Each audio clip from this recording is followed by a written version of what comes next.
Yeah, potato chip technology.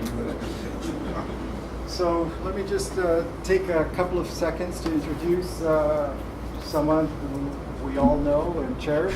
Carl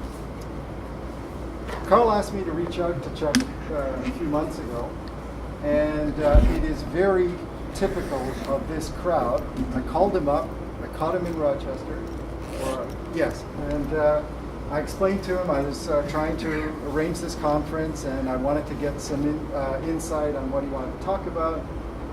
And somehow we ended up talking about hollyhock in Los Angeles, one of the Frank Lloyd Wright buildings, and we started talking about clematis and I think what grows in Zone 4 cultivars, and so it went, and then I looked at my watch and an hour and 15 minutes had passed. The follow-up related to the conference ended up happening via email, and I think it's just very characteristic about the wide range of interests that we all share, and I think that's what makes TUG extremely special. And so once again, I am thrilled that Chuck is here to tell us a little bit about legibility this morning. All right, thank you. Oh, one question. So how do I... left and right. Left and right, so... Or up and down. There we go, okay.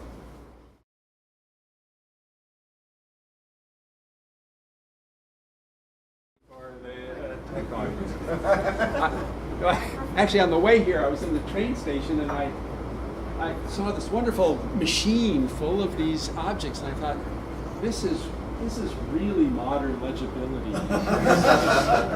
We're thinking about books, you know, and there's a long text, but really the heart of the modern world is to have just a few words and a special type that will really excite you. Cheetos, for example.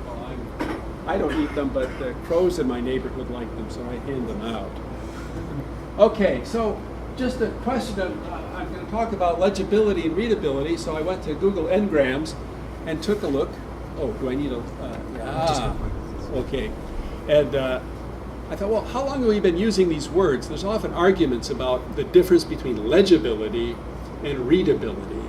And the differences are sometimes real and sometimes not. And I thought, well, how far back does this issue go? Now, legibility sounds more scientific because it's from a Latin word, after all. And readability is from an older English Anglo-Saxon word that means advice, counsel. You've often heard of Ethelred the Unready. So it wasn't that he wasn't ready to go to battle, it's that he had poor advice about battle. So, as you see here, we have the term readable starts getting popular in the 19th century, and it's really still up there. Now, this form of readable, Ngram doesn't show you, but often people say a readable book doesn't mean that they can see it with their eyes. They mean they can understand the language of it, that the writer's style is comprehensible, that you can read it and grasp it.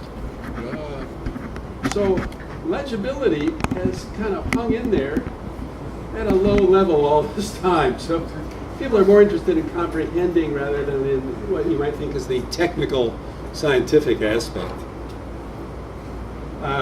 Some of the earliest examples of legibility in typography, this is from Nicholas Jensen, a French printer who learned the trade in Mainz in Germany in the mid-15th century, went to Venice and became a printer. This was his first book from 1470. It's Eusebius. It's a history of the early Catholic Church, or the early Christian Church, I should say.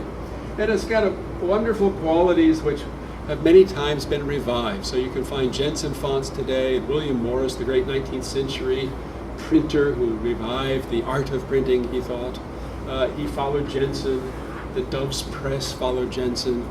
Pretty much all of our modern Roman fonts come directly from Jensen. You can trace the history of it. Notice how wonderfully they, I seem to have turned this off, but the letters are very open and clear, and the space between letters is roughly the same as the space in between letters is about the same as the space inside letters. So it makes a very rhythmic pattern. This is roughly 16 point by today's typographic measurements, and most books of that era were rather large. You wonder why? Well, it was hard to cut small type. It was hard to print small type. And a lot of people wanted to read, especially older people, the humanists, kept reading from an early age into their older age. And when they reached the age of 50 or so, their eyes started to give out. They became what we say farsighted or presbyopic. So the printers, knowing that many of the purchasers of their books would not be able to see very tiny print, used large sizes. I'm going to jump now some 450 years to Theodore Law de Vinny, one of the greatest of American printers of the late 19th and early 20th century. I just show his picture to show how well-dressed typographers used to be. And the wonderful hat he's got on, this velvet hat. But de Vinny was not only a printer, he helped originate the century typefaces, which we've heard of often today. Century Schoolbook is a much later variant of it. But de Vinny kept in touch with the vision scientists of the day. So he corresponded with Émile Javal in France, and he corresponded with the Bentons, Lynn Boyd Benton, and in fact worked with them, Morris Fuller Benton, the designer of many of the popular faces of the 20th century, including Century. So de Vinny was a printer, but he was also intensely interested in legibility. And so in his great book about printing and typography, he talked about his correspondence with Émile Javal, the great French scientist who studied these things. And it was not the first, but it was an early sign that printers and typographers were interested in the science, such as it was, of legibility. How do we read? What kind of types are more legible? So this is Émile Javal. In the late 19th century, several trends came together. One was just the increase of science in general. Secondly, with Hermann von Helmholtz, we might call him a psychophysicist. He was a physicist, but he was also interested in the effects of physical changes on their mental states. And so after Helmholtz, other scientists began to study vision. And at the same time, England, France, Prussia began to promote public education. They felt that universal literacy would be a great boon to society, to commerce, and to the military. They wanted people not to be just cannon fodder. They wanted to operate more and more complicated equipment. So Javal, in a spirit of wonderful hope for the future of society, began to study reading. And I'll just quickly translate poorly from one of Javal's books of 1905, in which he expresses this wonderful optimism that science could bring to typography and reading a new vision, so to speak, new clarity about these things. So he says, for more than 30 centuries, the writing, the characters used by man to note his thoughts, have evolved almost without method. In the grip of circumstances, it results that our modern writing systems, our modern types and handwriting, are from those used by the young school kid up to the most elegant typography, are an offense to good sense and would not be tolerated except for the daily routine that transmits these things from generation to generation. So he clearly believed that science would bring to writing and typography and legibility a new world. And Javal did a lot of things which we think of as today, we're rediscovering them in the digital era, but one of them was he pointed out that large types, when you make them small, they're not as legible, of course, but even the designs have to change. So here, it's kind of hard to see in this digital version, but he shows a version redesigned for a small size here compared to the big size. And this we now call optical scaling or nonlinear scaling in typography, and a few places like Adobe and others are making such fonts, knowing that at small sizes you have to redesign them. So Javal was one of the first to discuss this, and he worked in collaboration with a French type foundry, de Berny, later to become de Berny and Pignot. And he also became fascinated with tiny sizes of type, and Javal went blind by the end of the 19th century, but his assistant Charles Dreyfus worked with de Berny, and they came up with ideas about how you would make type for small sizes, 5-point, 4-point by today's measures. And here's an example of it. It looks hideous to us, but it actually turns out to work pretty well at these very tiny sizes.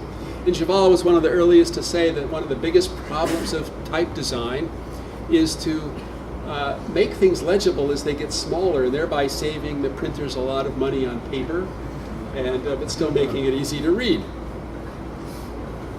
Cheval was not the first to discover it, but he was the first really to talk about it and the first to name it.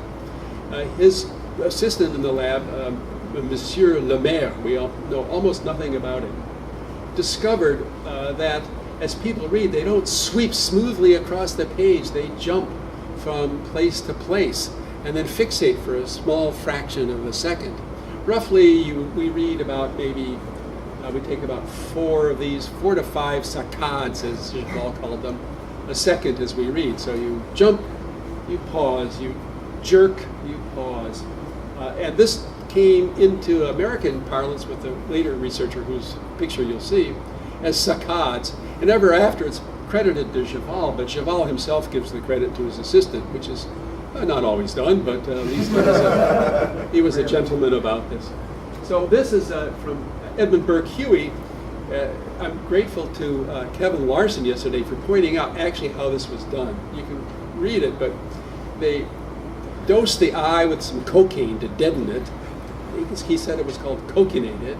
And then you attach a little wire to the eyeball, and then have the wire scrape across this carbonized item. And wherever the eye pauses, and there's a pause there, and a pause there, and a pause there. And this is a continuously scrolling paper, and then it jumps back, it retraces. So it's a very early method. Now we have laser systems that can do this, and you don't have to attach things to the eye in order to record it. This is Edmund Burke Huey, who ran that experiment you just saw as a young man. And Huey was like Cheval. He corresponded with Cheval. So we see there's a small network of intellectuals, Theodore Lowe de Vinny and Cheval and Edmund Burke Huey. And like Cheval, Huey was full of optimism. So he says, to completely analyze what we do when we read would be almost the acme of a psychologist's achievement, for it would be to describe very many of the most intricate workings of the human mind, as well as to unravel the tangled story of the most remarkable specific performance that civilization has learned in all its history. So on this hand, this is the search for knowledge. And later, he again, like Cheval, I don't think he was copying him, he said, well, there are some theories about how the very simplest forms can be read more easily. And he says, certainly the letter forms that have come down to us through the ages have never been pruned to meet the reader's needs, though the writer and printer have made conservative changes for their own convenience. And this is quite true. But of course, readers buy books, and so printers and type designers can't really ignore the reader, because then their books don't get bought. So there is an economic issue here. There's not the slightest doubt that forms can be devised which will be much more legible than these ancient traditional symbols. So the 20th century was sort of a to and fro over this issue, which is, can designers and scientists help design more legible forms? A very early study was done by Barbara Elizabeth Rothline at Clark College in Massachusetts, and she had various methods. She worked with Morris Fuller Benton and Lynn Boyd Benton of the American Type Founders, who provided the fonts for her research and consulted on it. This is just one example. The question is, at what distance here can these types be read when they finally become legible? It's a study of acuity, really, not reading speed. Just, you're looking at this thing far away. Can you see it? And she did it with all of these typefaces, and fascinatingly enough, the lowercase does not match the uppercase in legibility. So in her study, you might imagine that the best capitals were, of all things, Jensen. But the best lowercase was Morris Fuller Benton's News Gothic. So you can imagine, okay, now you have a typeface that's Jensen capitals and News Gothic lowercase. This was her master's degree thesis, at Clark College.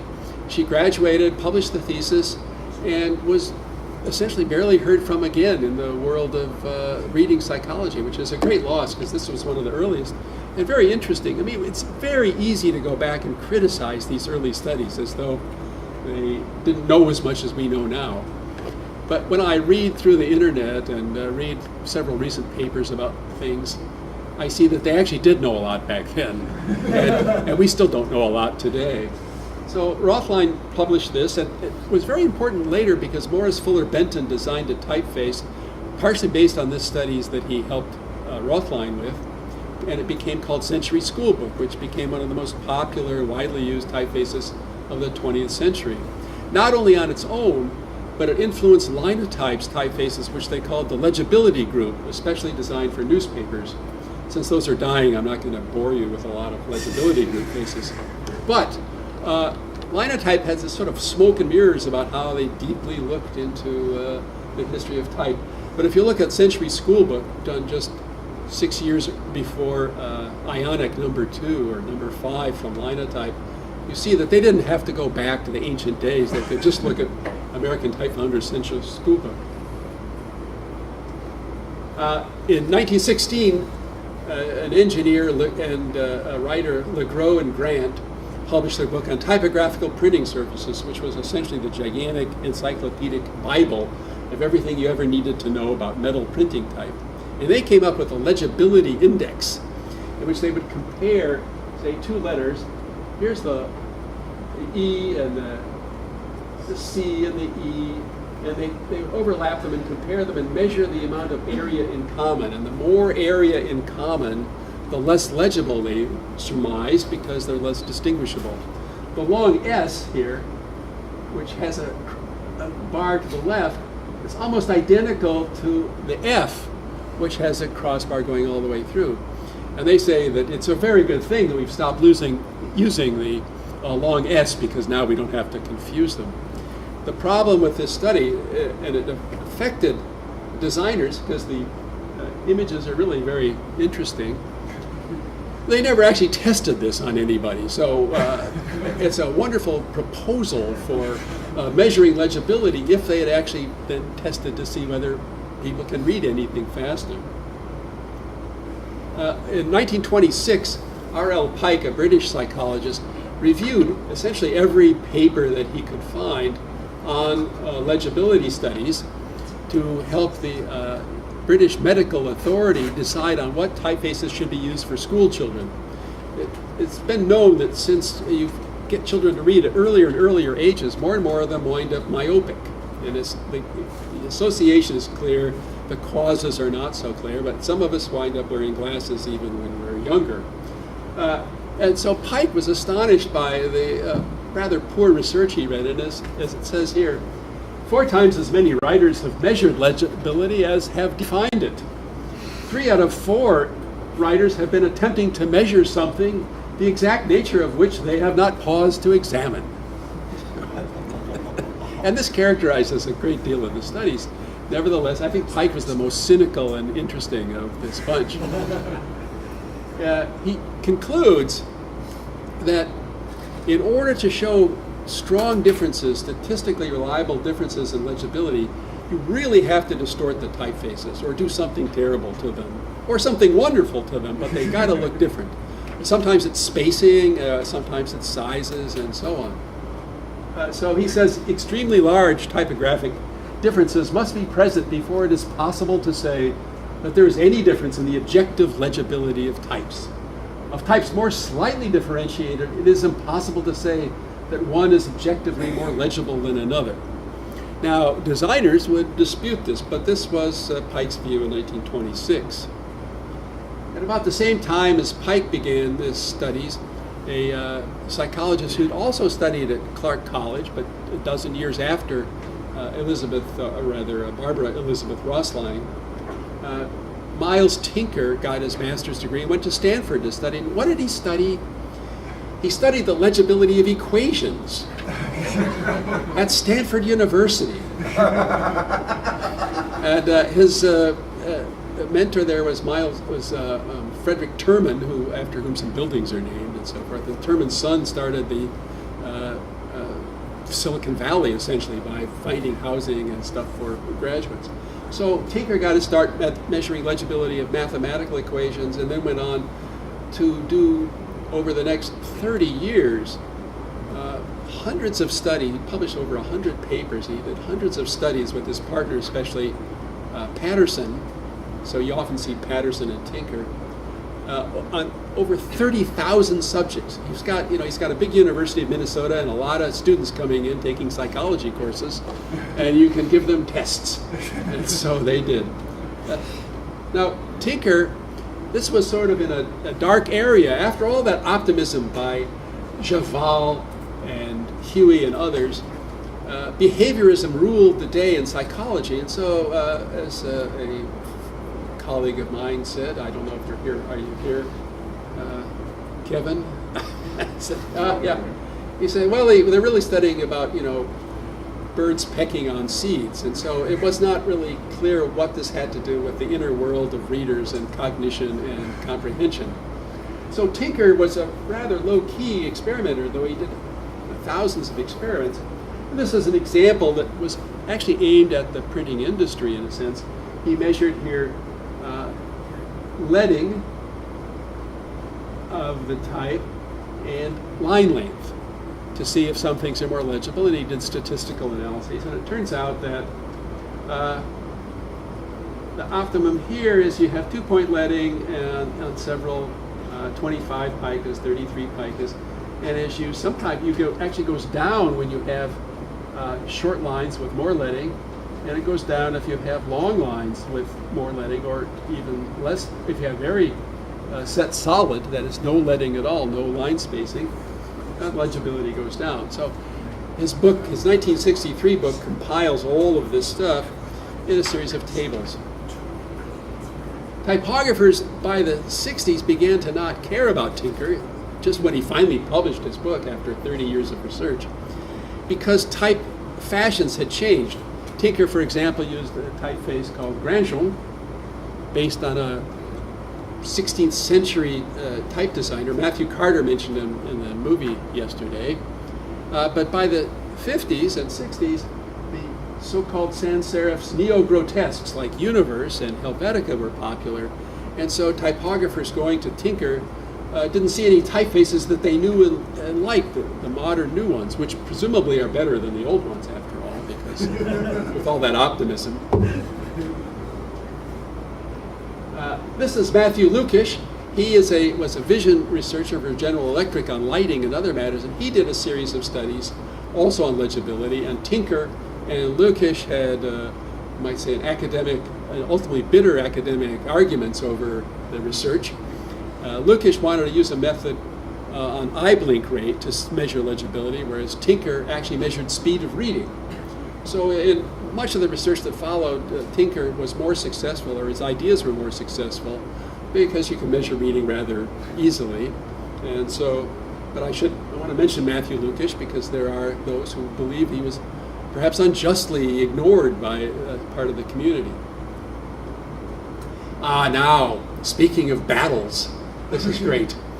In the 1950s, Britain wanted to revise its road signs as they recovered from World War II, and they wanted more legible signs and standardization across Great Britain.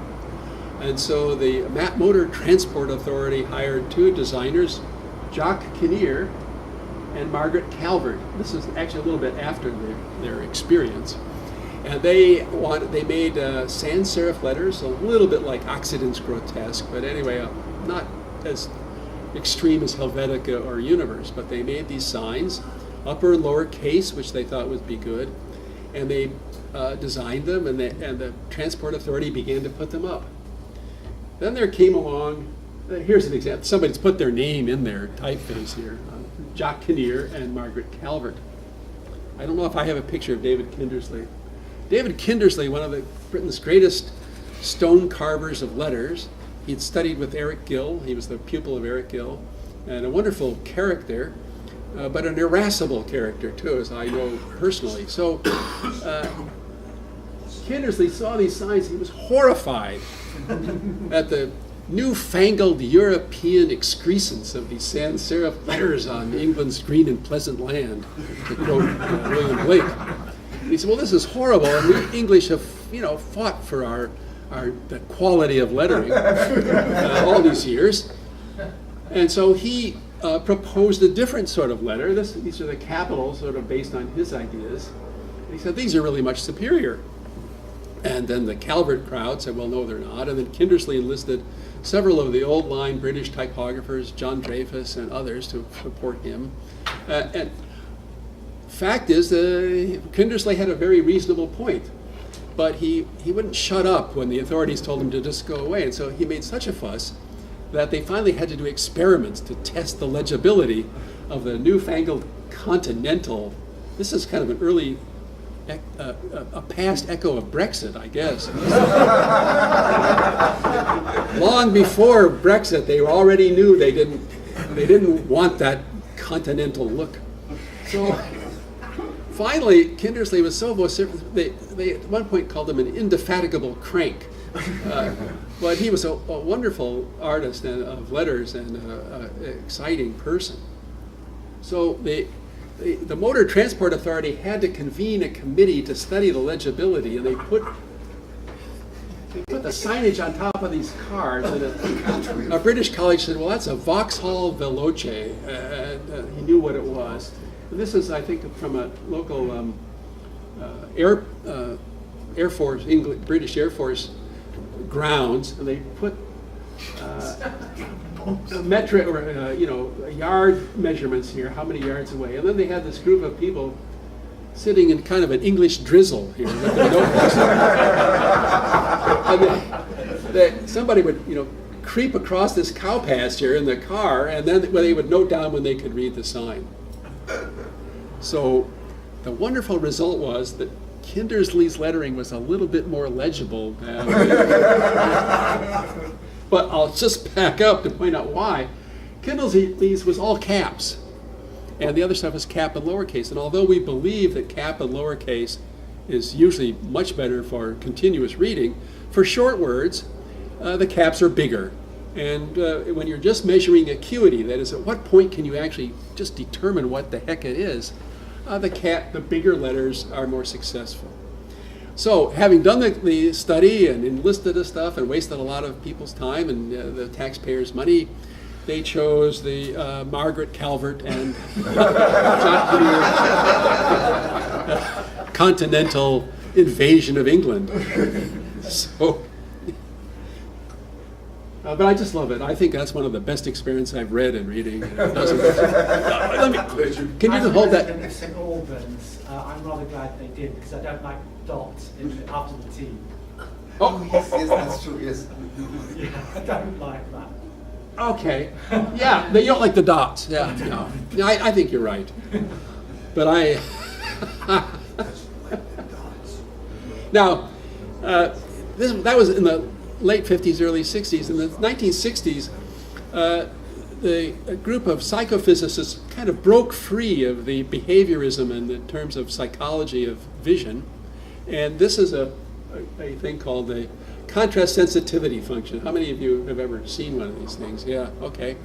What this was, in England, two experimenters at Cambridge, Fergus Campbell and John Robson, published a paper showing that the visual system, our human visual system, prefers some spatial frequencies than others. Just like the telephone company, to make cheap transmission of voice, discovered that from about, I forget what it is, 800 to 2400 hertz on the phone line, it's enough to hear your conversation and to recognize the voice of somebody you know. So similarly, depending on where you're sitting, you will have more or less success seeing these. The contrast reduces to the top and it increases to the bottom, and the frequency increases from left to right. Most people see kind of a humped curve, at which point you'll roughly, it kind of goes like this. So this is the great invisible up here, where you can't see the striations, and this is what you can see. And if you walk back and forth, this will change. As you get closer, you can see more of the fine letters. So this started a lot of investigation, which is wow, we don't see everything the same. So the high frequencies of things are a matter of acuity, but also a matter of typography. As types get smaller, the frequencies increase. This is a diagram of it. The theory is that there are tuned receptors in the visual system of the brain, and when those come together, they make this envelope, and there's some for the low frequencies and high frequencies. And these are the peak sensitivity is roughly 2 to 4 cycles per degree of visual angle. And the physicists measure this and the psychophysicists measure it not by point size on paper, because as you bring it closer, the spatial frequency on the retina changes. So they measure what the retina sees and then figure that's what the brain has to interpret. An example of this is by Dennis Pelly, who did his doctoral research with Robson and Campbell in Cambridge. He takes a Bookman, a Morris Fuller design, Morris Fuller Benton design, and he adds to it a noise at different spatial frequencies. So you see that the granularity of the noise, it gets finer and finer as we sweep across to the right, and the contrast gets lower and lower as we sweep down. And most people can find that you can see the type, but in here, you lose visibility. Why? Because the frequency of the noise is masking more or less the legible frequencies of the type. When the frequency of the noise gets high, you can see a little more. When it's low, you can see pretty well. But right in here, it's very hard to tell signal from noise. So this is another demonstration that our eyes are selectively tuning are tuned to the frequencies. And when there's too much noise, you don't see it.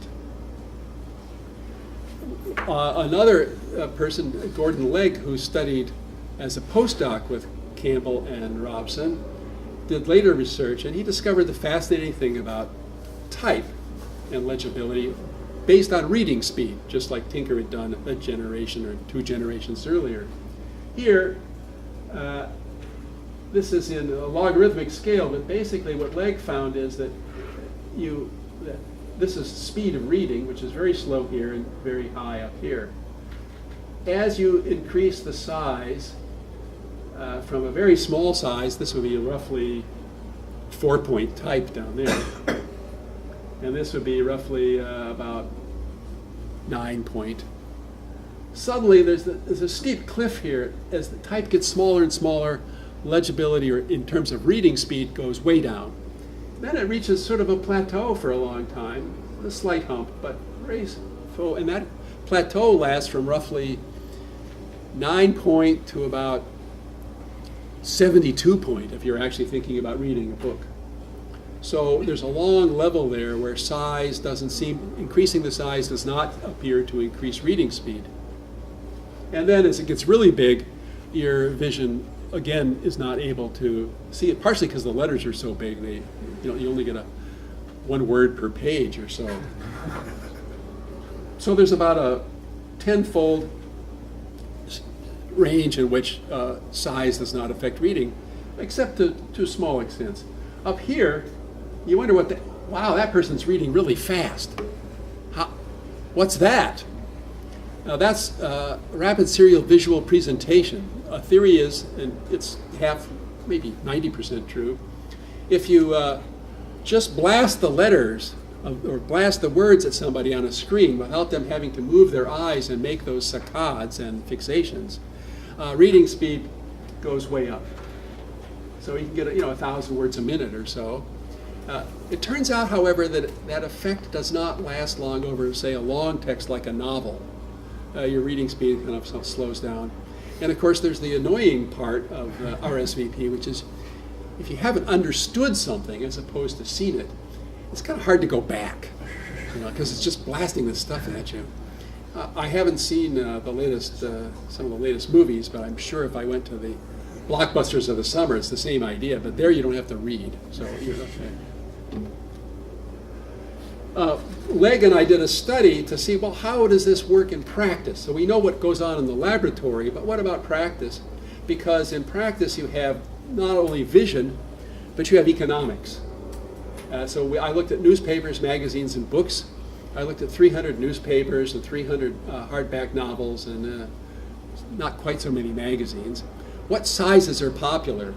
It turns out that you'll notice that there's almost nothing below about, this is the degrees of visual angle. That below about 0.2 degrees of visual angle, nobody prints anything in the newspapers. But it shoots, most newspapers and a lot of magazines shoot way up, about 0.23, 0.22, 0.24 degrees of visual angle.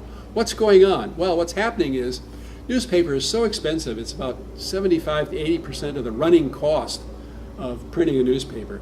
Machinery, depreciation, labor, ink, that's not very important. That's that paper that's important. So newspaper publishers want to shove the size of the type as far down as possible. But at some point, the readers can't read it, and so they stop reading the paper and buying it. So they have to make it a little bit bigger than that. The problem that newspapers have now is that young people are reading, with good eye vision, are reading their news on their phones insofar as they read news. So it's left to people over 40 to read newspapers, and their vision really doesn't work so well. We need vision up here, and that's where hardcover books come in. So this is like this could be, say, 8-point of a newspaper face, 9-point. That's fine. But up here with books, we're getting 11, 12, and for luxury books, 14-point as a hedge against the people who have the money to buy hardcover books. Now, I mentioned at the beginning readability and legibility, and there are interesting studies, and have been for the last 50 years or so. Actually, almost more than that, but the ones I read are the last 50 years, which is congeniality. Congeniality is not legibility per se. You can't measure how fast something is congenial. You can't measure comprehension, but you can measure to some extent what people feel about what they're reading. And so there have been studies of typefaces that show people a typeface, and they say, then they have to ask a bunch of questions. You can adjust a slider or push a button that said, is this typeface more feminine or more masculine? Is it soft or hard? And these are emotional impressions. These are two-dimensional black blobs, and they're not feminine or masculine or anything else. But we impose these emotional views on them, expensive and cheap, and so on. So there was a good doctoral thesis done by Audrey Dawn Shake some years ago, and then I replicated it at RIT with some of my students. But I wanted to find out, a lot of modern designers talk about neutral typefaces. They want a neutral face. Helvetica is a neutral face. It's those Europeans who are saying this, of course.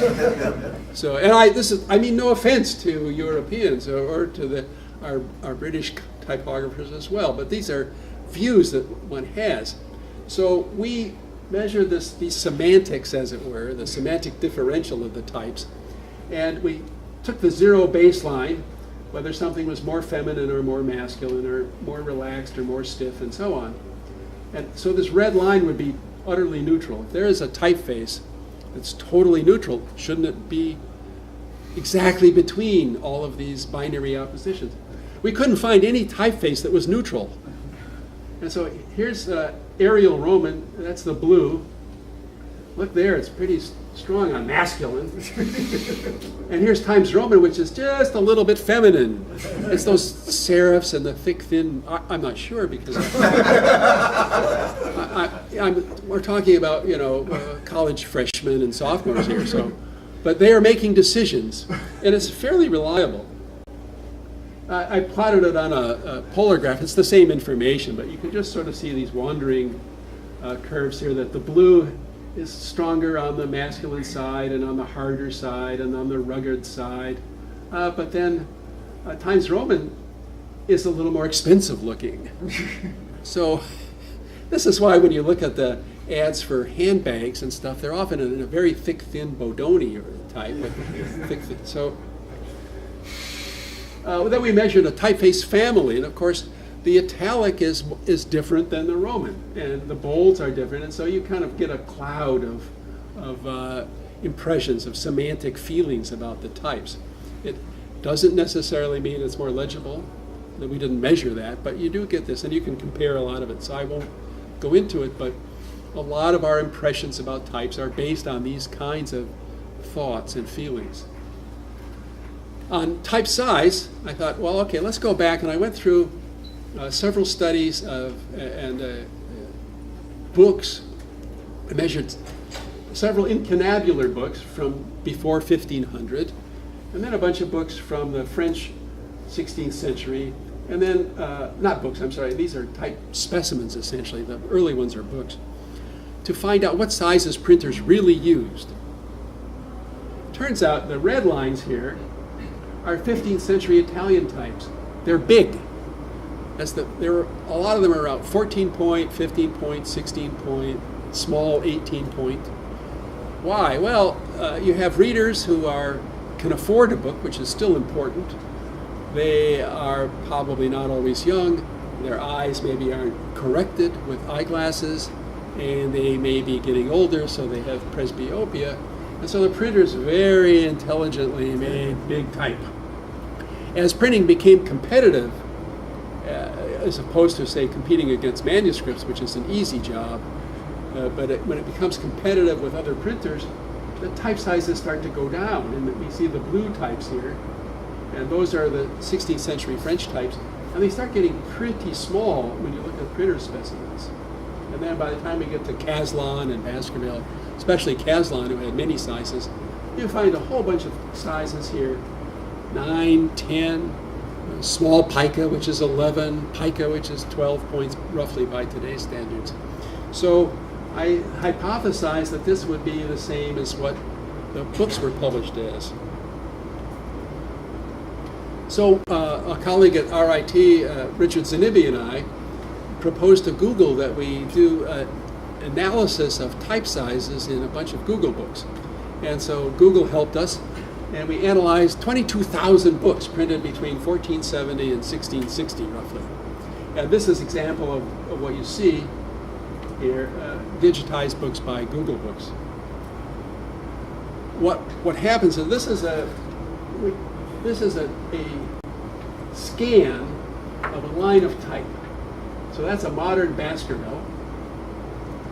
And we can identify, that's the X line there, where a lot of information accumulates.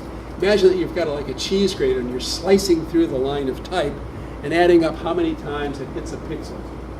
So we got the baseline is here. You notice that there's not a lot of descenders.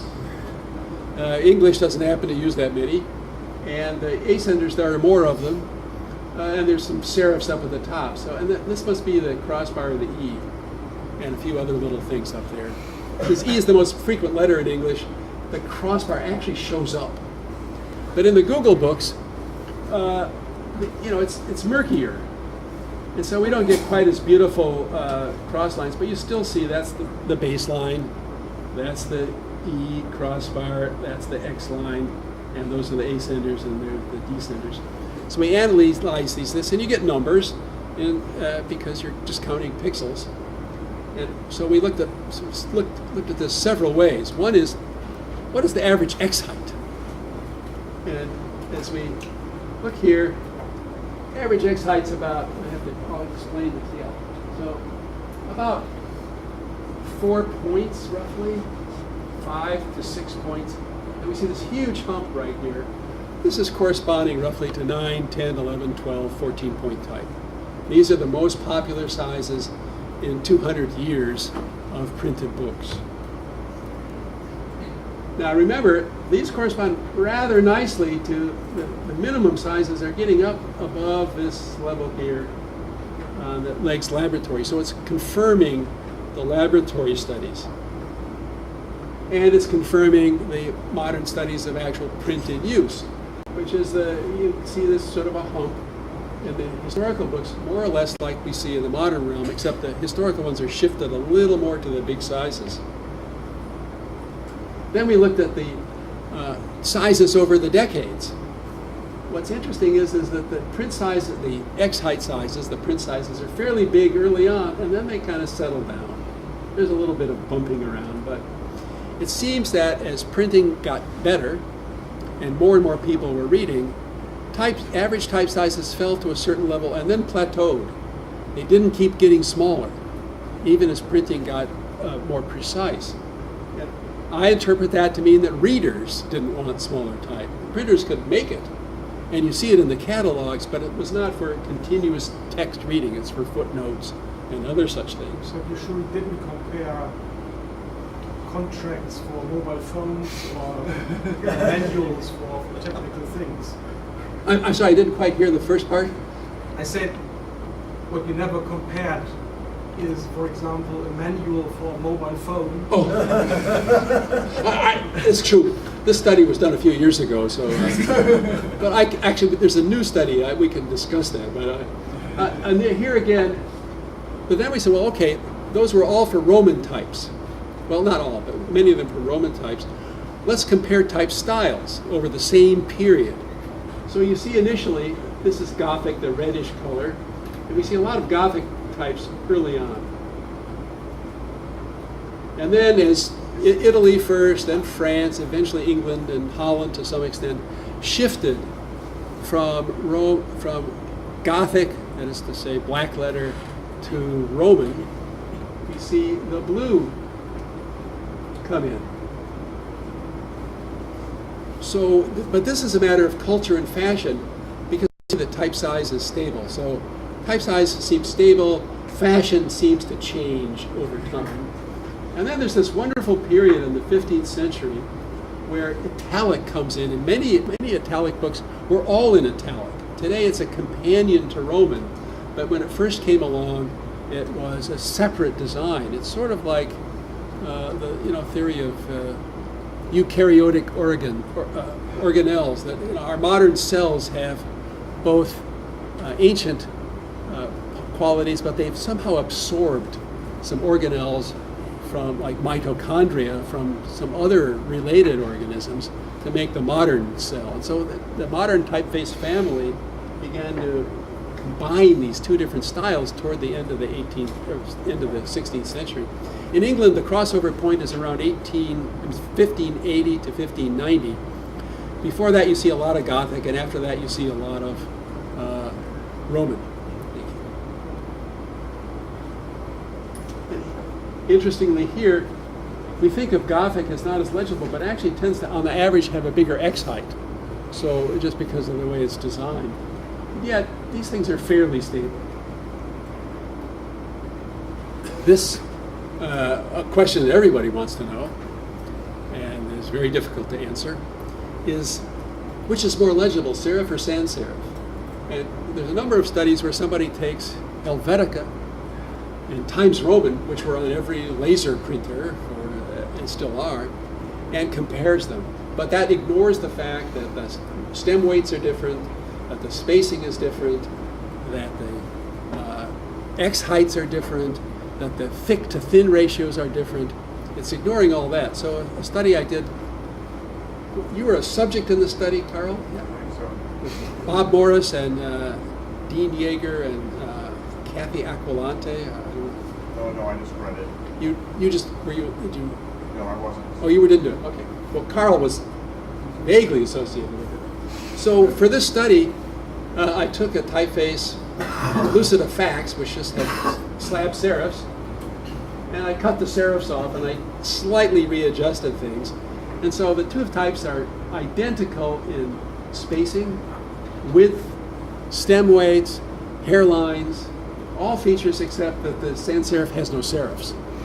It makes it slightly lighter because those serifs are gone. And I didn't know of a good way to add some darkness in without messing something else up. So what they found was there's no difference in reading speed except at very small sizes on a screen. And the hypothesis may have been that where you have the size of the serifs interacting with the raster resolution of the screen, there may be some noise that's slowing people down slightly in their reading speed. Serif was better at really small sizes. I mean, sans serif. Sans serif was better at very small sizes. Again, if I went to practice, for 14 years Apple used Lucida Sans, or they called it Lucida Grande, because Apple is grander or grandiose.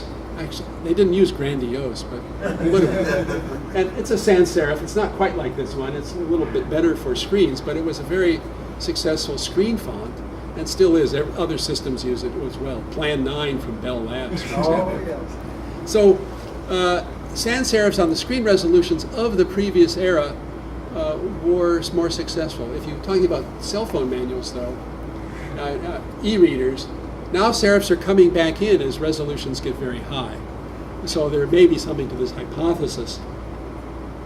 So the general hypothesis is that X height stabilizes over history, but the type styles vary, and you have an issue of culture preferring different styles as cultures change, but the visual system prefers a certain minimal size and certain average sizes. I just want to plug a book. This is a book in which has a paper by Kevin Larson and Matthew Carter, and you heard Kevin on Monday and Matthew Carter in the movie yesterday.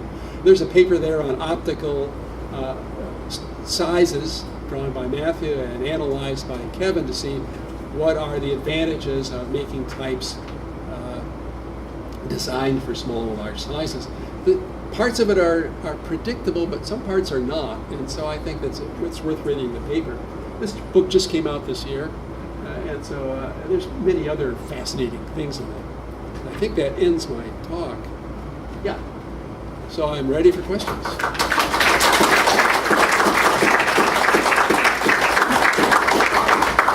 Robert? Yeah, thanks for the interesting talk. Recently there's a lot of activity with, what you showed up also in the last slide, readability on e-readers, on screen and e-book readers. Yeah. Do you have any further remarks about, the market is now incredible. Every company that ships out an e-book reader ships out its own readability font, like from Google, Kindle, Amazon, all of them. Yeah, the question is every e-book reader or e-book reading app on a cell phone comes with a set of fonts, and some are supposed to be more legible than others.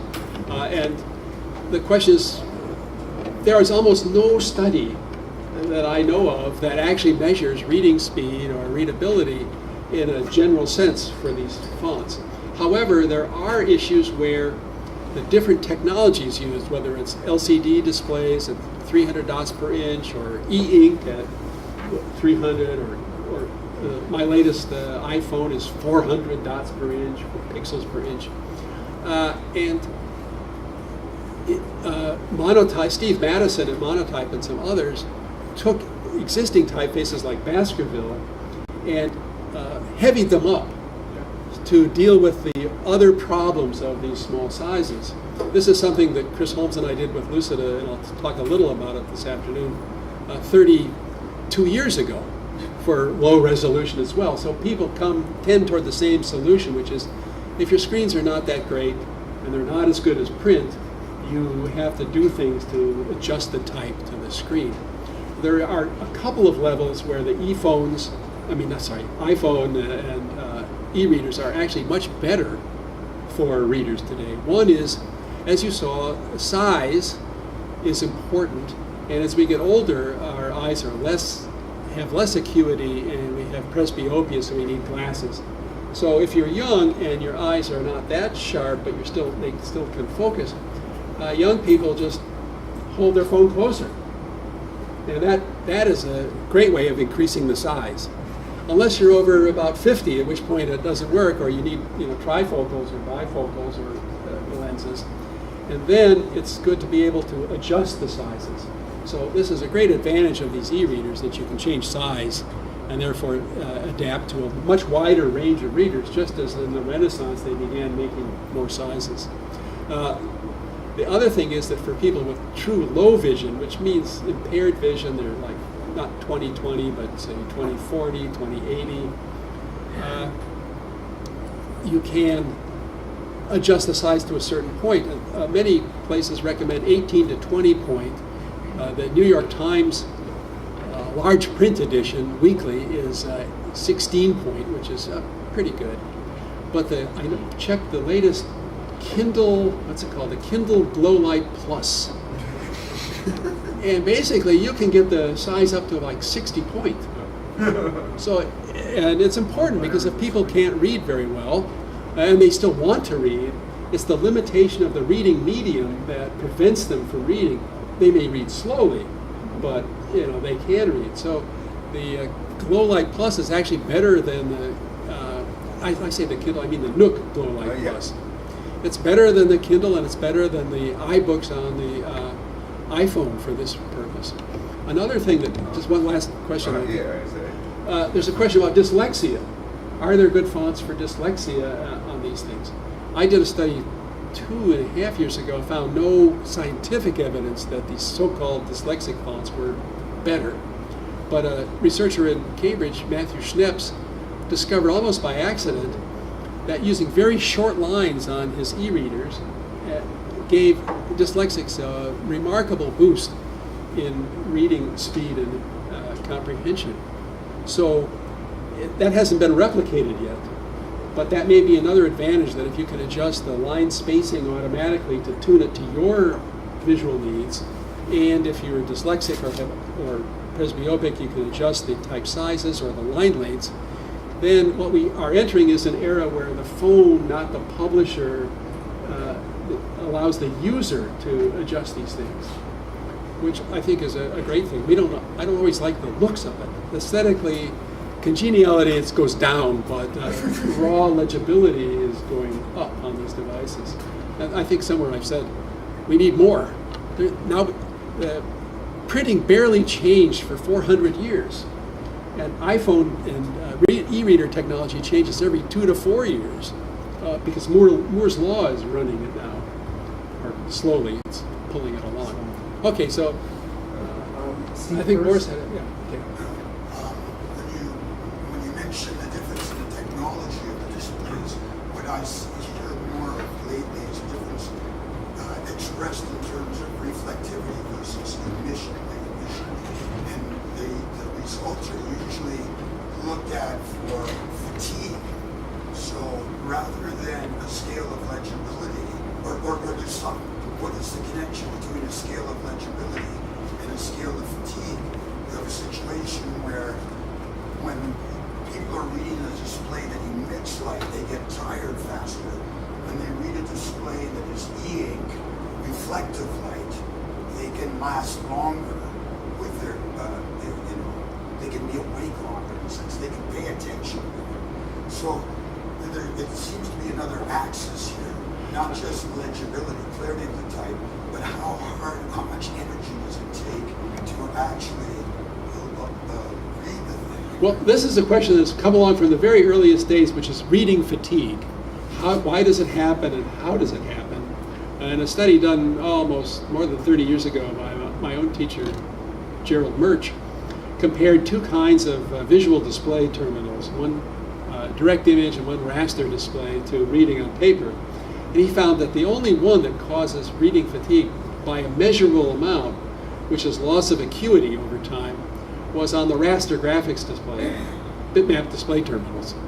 And he never did the follow-up experiments because companies began to hire him to do these things. But he theorized either that on the old VDT, visual display terminals with CRTs, your eye's constantly trying to focus because these are soft Gaussian, semi-Gaussian spots and they're gray tails out there.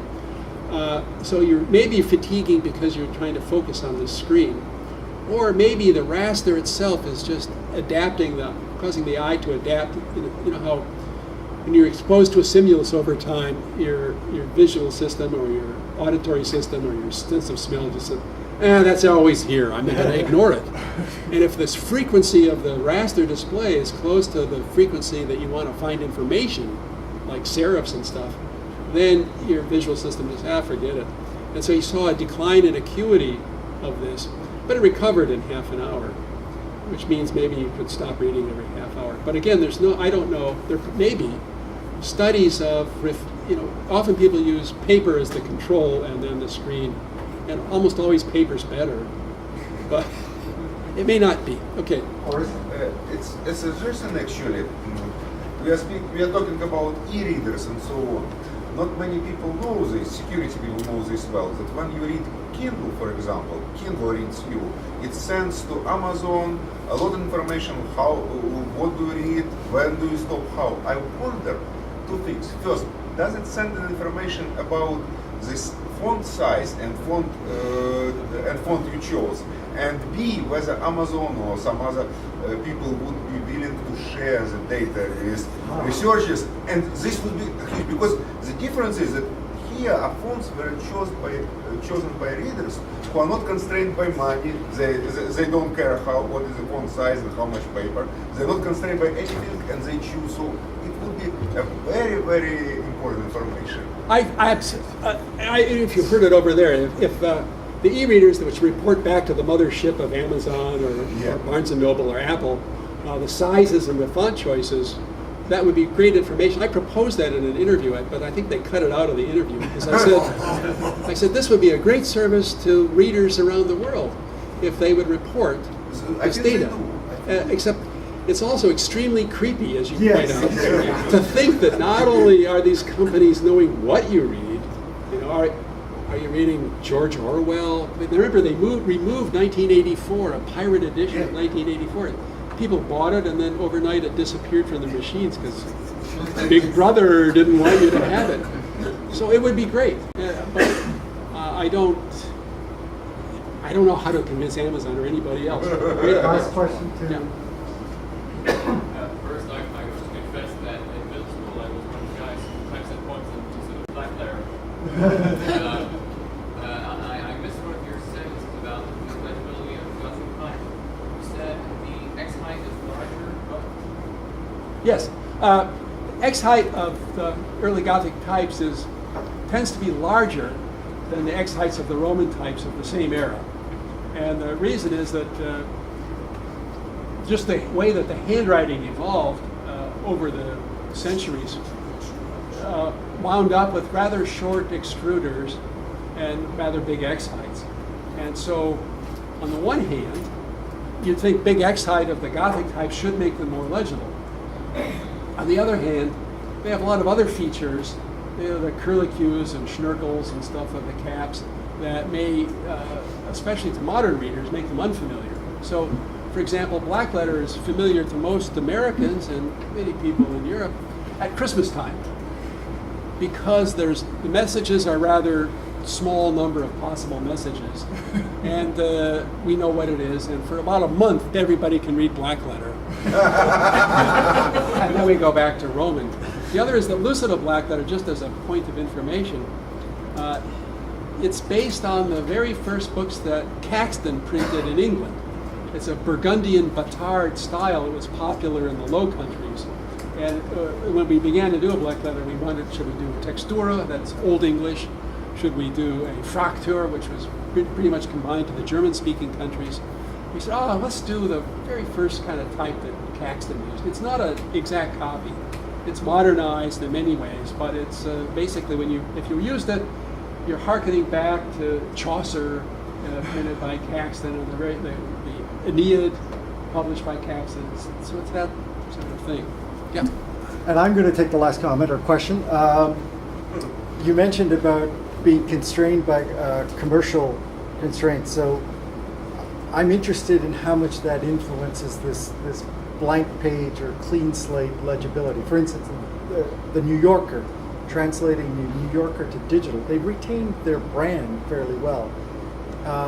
Readability while trying to maintain your brand from print to digital.